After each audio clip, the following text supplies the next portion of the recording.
പാലക്കാട് ജില്ലയിൽ കൊല്ലങ്കോട് രജിസ്റ്റർ ചെയ്ത പെൺകുട്ടിയുടെ ദുരൂഹ മരണം സിബിഐക്ക് വിട്ട് ഹൈക്കോടതി. കൊല്ലങ്കോട് രജിസ്റ്റർ ചെയ്ത കേസിന്റെ വിവരങ്ങൾ സിബിഐക്ക് കൈമാറാൻ ക്രൈംബ്രാഞ്ചിന് കോടതി നിർദ്ദേശം നൽകി. 13 വർഷത്തിനിടെയുള്ള സമാനമായ മറ്റ് 23 കേസുകളും സിബിഐയോട് കോടതി റിപ്പോർട്ട് തേടിയിട്ടുണ്ട്. വിഷ്ണു സുരേഷ് കൊച്ചിൻ ചെയ്ത്. വിഷ്ണു, എന്തൊക്കെയാണ് ഇപ്പോൾ വരുന്ന വാർത്തകൾ? ഈ പറഞ്ഞ കൊല്ലങ്കോട് സംഭവത്തിന്റെ പശ്ചാത്തലം എന്തായിരുന്നു?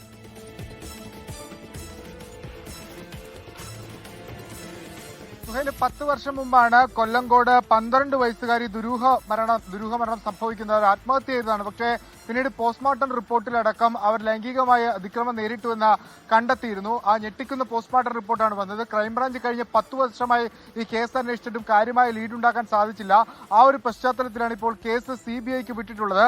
നേരത്തെ വാളയാർ പെൺകുട്ടികളുടെ മരണവുമായി ബന്ധപ്പെട്ട് സിബിഐ കോടതിയിൽ ഒരു റിപ്പോർട്ട് സമർപ്പിച്ചിരുന്നു. അതിൽ പ്രധാനമായും പറഞ്ഞിട്ടുള്ളത് ഈ കഴിഞ്ഞ 10 വർഷത്തിനിടയിൽ ഏകദേശം 23ഓളം വരുന്ന 28 കുട്ടികൾ ദുരൂഹ സാഹചര്യത്തിൽ മരണപ്പെട്ടിട്ടുണ്ടെന്ന് പറയുന്നു. ഈ കേസുകളുടെ വിശദാംശങ്ങൾ പരിശോധിച്ചപ്പോൾ ഇതിൽ പലതും കൊലപാതകമാകാനുള്ള സാഹചര്യമുണ്ടെന്നും ആ അന്വേഷണ സംഘത്തിന് കണ്ടെത്തലുണ്ടായിരുന്നു. ആ ഒരു പശ്ചാത്തലത്തിലാണ് ബാലാതിക്രമം തടയുന്നതിനെതിരെയുള്ള ഒരു സംഘടന ഹൈക്കോടതിയെ സമീപിച്ചത്. ഈ കേസുകളിലൊക്കെ അന്വേഷണം വേണമെന്ന്. അതിലാണിപ്പോൾ ചീഫ് ജസ്റ്റിസിന്റെ ബെഞ്ച് ഇടപെട്ടിട്ടുള്ളത്. കൊല്ലങ്കോട് പെൺകുട്ടിയുടെ പ്രായപൂർത്തിയാകട്ട പെൺകുട്ടിയുടെ മരണം സിബിഐക്ക് വിട്ടു. മറ്റ് 23 സമാനമായ അല്ലെങ്കിൽ ഏറെക്കുറെ അതിന് സമാനമായി നിൽക്കുന്ന കേസുകൾ അതിൽ സിബിഐ 2 മാസത്തിനകം റിപ്പോർട്ട് സമർപ്പിക്കാനാണ് ഇപ്പോൾ നിർദ്ദേശം നൽകിയിട്ടുള്ളത്.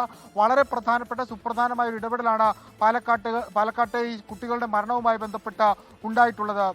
സുഹൈൽ, ഇതുവരെ ഉത്തരം കണ്ടെത്താത്ത പല ചോദ്യങ്ങളുമുള്ള ഒട്ടനവധി കേസുകളിലാണ് ഇപ്പോൾ സിബിഐക്ക് വിടാനും സിബിഐ റിപ്പോർട്ടും തേടിയിരിക്കുന്നത് കോടതി.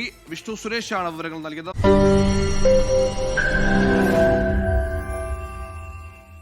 ലോകത്തെവിടെയായാലും ഏത് സമയത്തും 24 വാർത്തകളും ഓഗ്മെന്റഡ് റിയാലിറ്റി പാക്കേജുകളും എക്സ്പ്ലെയിനറുകളും വിശദമായി കാണാൻ ഞങ്ങളുടെ യൂട്യൂബ് ചാനൽ നിങ്ങൾക്ക് സബ്സ്ക്രൈബ് ചെയ്യാം.